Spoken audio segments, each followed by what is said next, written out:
Autumn mist, like a thick, milky blanket, settled on the cooling earth, obscuring the outlines of groves and uneven terrain. In the first days of October 1941, the air near Vyazma seemed deceptively quiet, permeated with the scent of decaying leaves and damp pine needles. Soldiers of the 19th and 20th Armies, sitting in hastily dug trenches, listened to this silence with growing anxiety.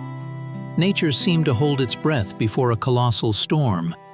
But in the high staff offices, located hundreds of kilometers to the east, this anxiety was not shared. There, behind tightly closed doors and maps spread out on massive tables, reigned a completely different atmosphere. An atmosphere of dangerous, blinding illusion, which would soon cost incredibly dearly. In those days, the High Command was firmly convinced that the enemy was exhausted. Analytical reports, laid on the table of the General Staff, painted a picture of an exhausted enemy whose reserves were depleted and whose offensive impetus had finally faded in the vast expanses of the country. Scouts, who were on the front line and saw with their own eyes the continuous convergence of enemy mechanized columns, sent desperate radio messages. The commander of the Western Front, Ivan Stepanovich Konev, and the head of the Reserve Front, Semyon Mikhailovich Budyonny, received alarming signals about the roar of engines coming at night from the western direction. Reports of the accumulation of hundreds of tanks and the preparation of an unprecedented strike, codenamed Typhoon, arrived regularly. However, these reports seemed to dissolve into bureaucratic emptiness. The country's leadership preferred to believe in a reality that seemed more convenient and reassuring. Uncomfortable truth was dismissed as a sign of weakness, and the voices of those who dared to point out the concentration of enemy forces in the Dukovshchina and Shostka areas were quickly silenced by demands to prepare for their own offensive actions. This blind faith in their own infallibility became the foundation for one of the largest tragedies of the 20th century. Ignoring reality led to defensive lines being built without considering the direction of the main attack, which was planned by the German command as classic canaille, a double encirclement with the aim of completely eliminating the defenders of the capital on the distant approaches. Reserves were distributed chaotically, and the troops of the 30th and 19th Armies were given orders completely detached from the actual state of affairs on the line of contact. And when, on October 2, 1941, illusion finally collided with harsh reality, the blow was devastating. The offensive began with an artillery barrage of unprecedented power, which literally plowed through the advanced positions in the defense zone of the 43rd and 50th Armies. Following the fiery wave, steel armadas of the 3rd and 4th Panzer Groups moved, breaking through the front in several directions at once. The defense, built on paper and relying on erroneous predictions that the main blow would be delivered along the strategic highway, crumbled under the weight of a concentrated mechanized onslaught, bypassing the main strongholds.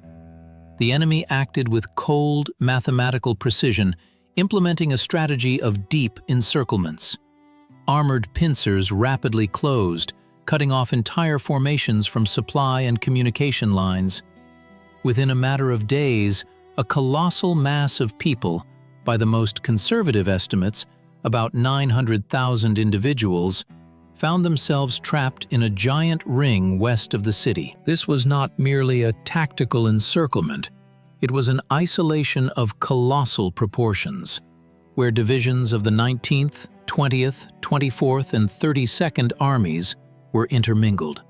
The vast territory transformed into a seething chaos, where unified command broke down and communication with the outside world ceased. Soldiers and officers, who just yesterday were confident in the reliability of their rear, suddenly discovered that the front was now everywhere. The enemy was in front, behind, to the right, and to the left. Ammunition dwindled at an alarming rate, food supplies ran out, and the autumn rains that began in those days turned dirt roads into an impassable quagmire, depriving the last remnants of equipment and horse-drawn transport of maneuverability.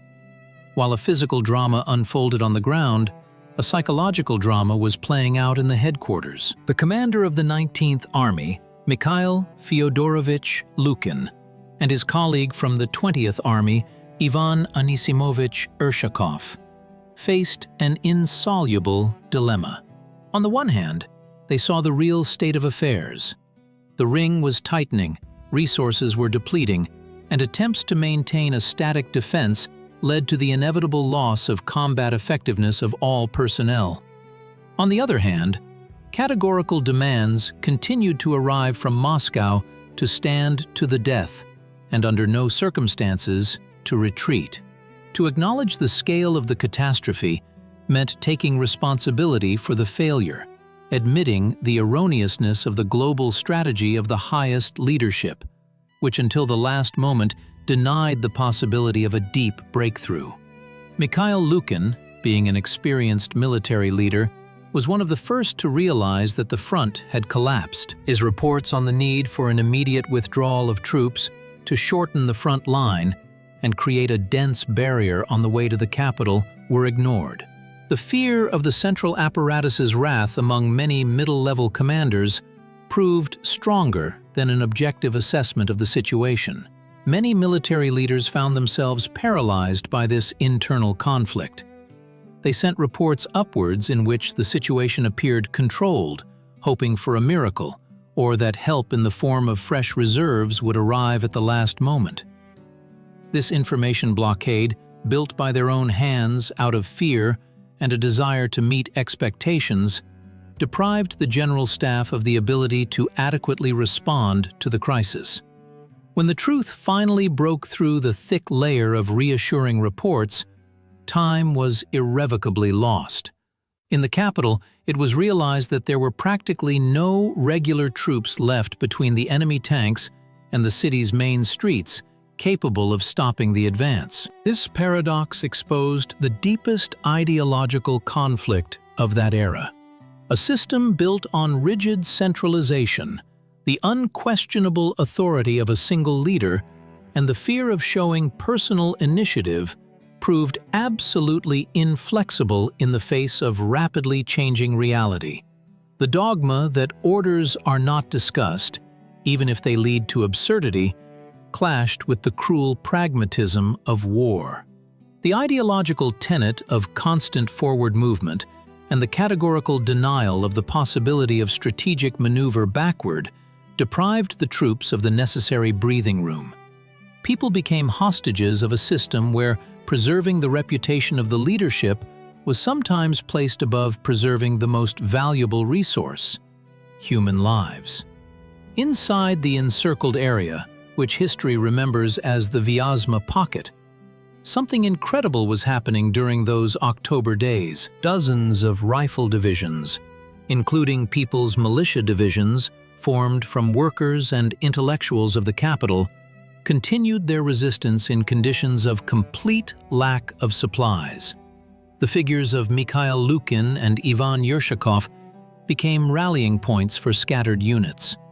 Lukin, taking command of all encircled forces in the Vyazma area, tried to organize not just a defense, but a purposeful breakthrough.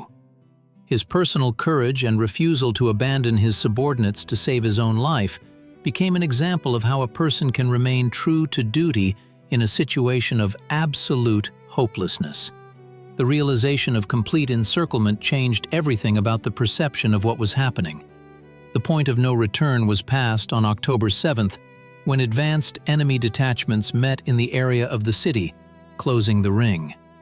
Inside the pocket, a process of painful transformation began. The military mechanism, well-oiled in peacetime, disintegrated into separate groups, struggling to preserve dignity and life. Orders arriving by radio from distant headquarters no longer had practical meaning. The only law became the will to continue the fight and the desire to break through a corridor to their own. Commanders on the ground, freed from the paralyzing pressure of expectations from above, finally began to act based on the tactical situation. The formation of strike groups for a breakthrough in the direction of Gzhatsk and Mozhaisk began.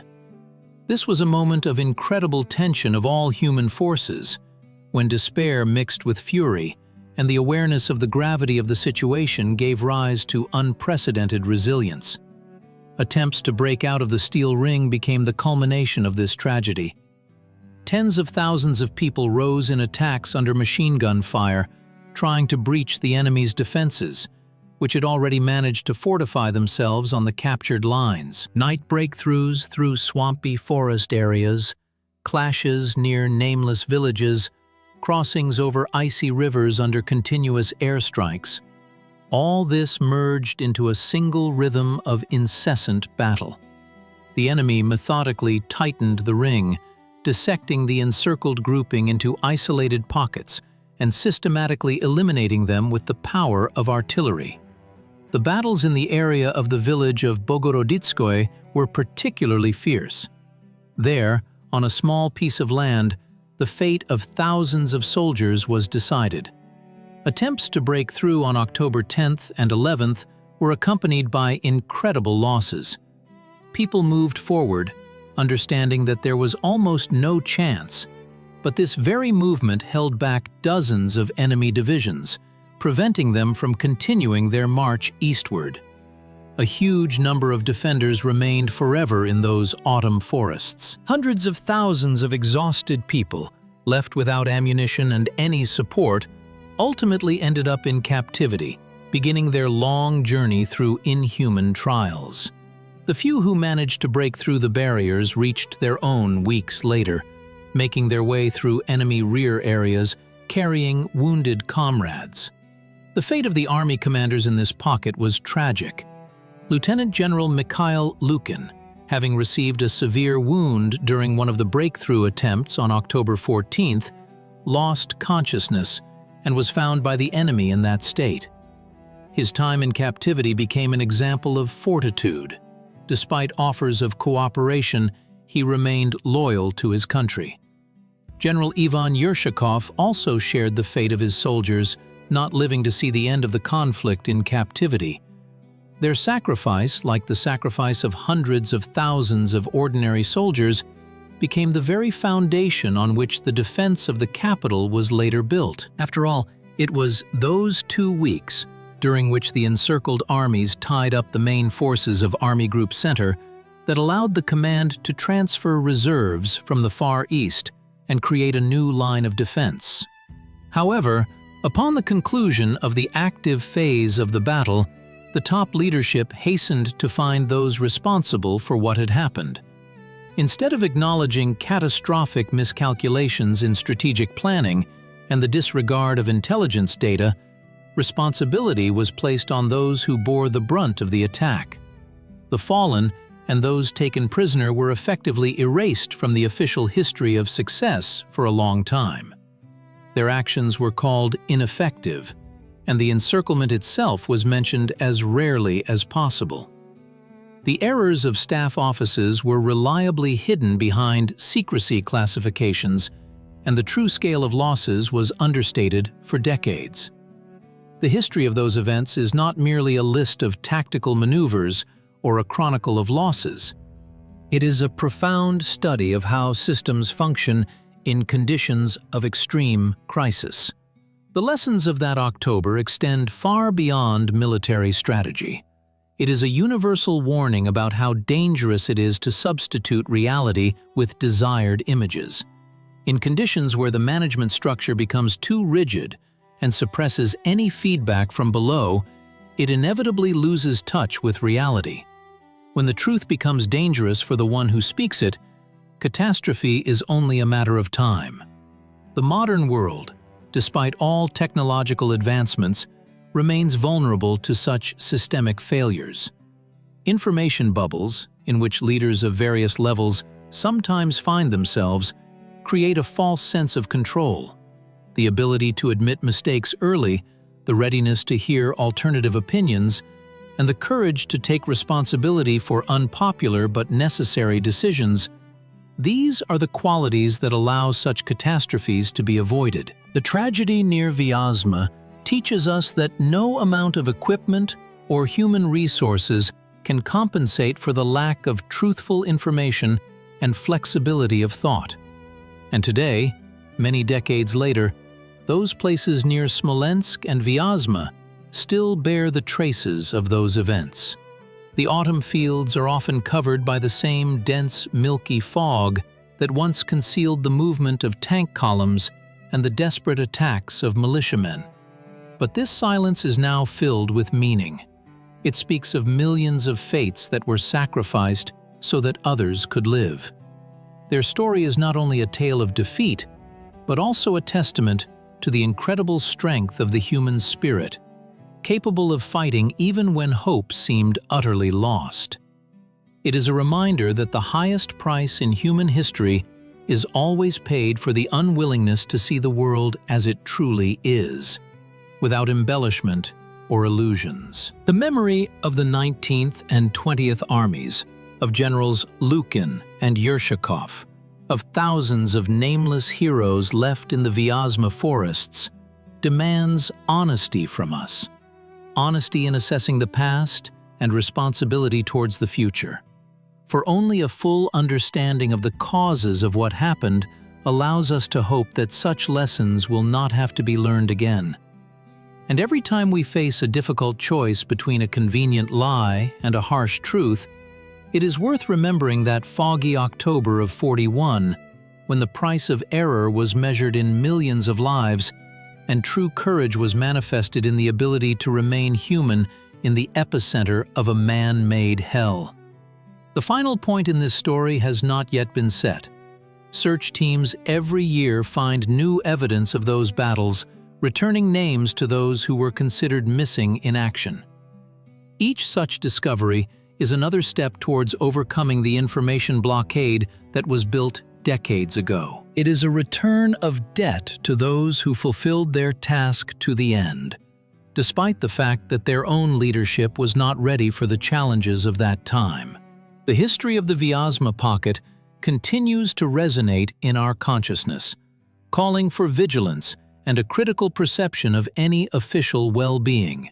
After all, reality is always more complex than any schemes, and only the readiness to face it head-on gives a chance for true victory. Thus, the events of Autumn '41 remain the most important reference point for everyone involved in management, analytics, or simply striving to understand the mechanisms of history. This is not just a story of military failure. It is a philosophical reflection on the value of truth and the responsibility of a leader to those who entrusted him with their lives.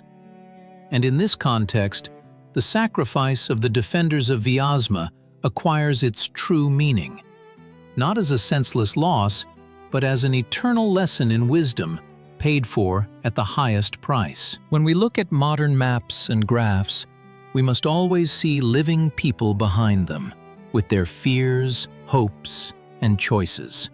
Systems come and go, borders change, but the fundamental laws of human existence remain immutable. And the main one states, only truth, however bitter it may be, provides a firm foundation for moving forward. And illusions, however beautiful they may seem, sooner or later dissipate, leaving behind only a cold autumn fog over the fields where the fate of the world was once decided. The development of events during those days shows that even in the most severe defeat, the seeds of future changes are sown. The tragedy forced a re-evaluation of the entire command system, leading to the emergence of new leaders capable of acting in conditions of uncertainty. It became a cruel filter through which the entire structure of the country's governance passed, and the fact that it was ultimately possible to stand firm was not due to those who gave erroneous orders from warm offices, but to those who, in the forests near Vyazma, fought to the last bullet, proving that human will is stronger than any steel machine. Today's resonance of those events manifests itself in our striving for transparency, in the demand for accountability from power, and in respect for every individual contribution to the common cause. We learn to value information not for its pleasantness, but for its reliability. We understand that suppressing problems only exacerbates their scale. And in this sense, the defenders of the Vyazma line continue their service, warning us against repeating the mistakes of the past.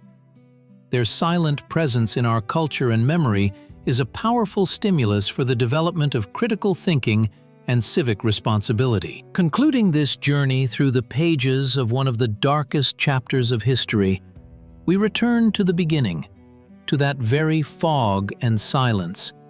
But now it is not the silence of ignorance, but the silence of deep realization. We understand why it happened, and we know what it cost.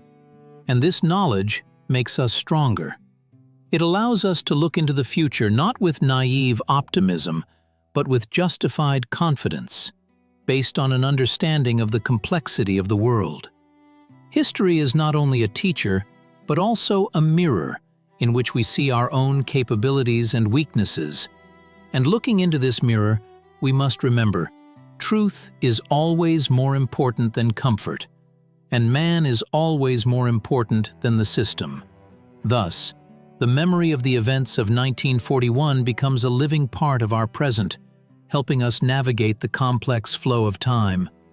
It teaches us to value life, respect courage, and never forget that behind every great event stand concrete people with their destinies. And as long as we remember this, we have a chance to avoid new cauldrons and build a world based on honesty, respect, and a genuine understanding of the lessons of the past. Ultimately, it all comes down to a simple but fundamental question of responsibility. Responsibility for every decision made, for every word spoken, and for every detail ignored.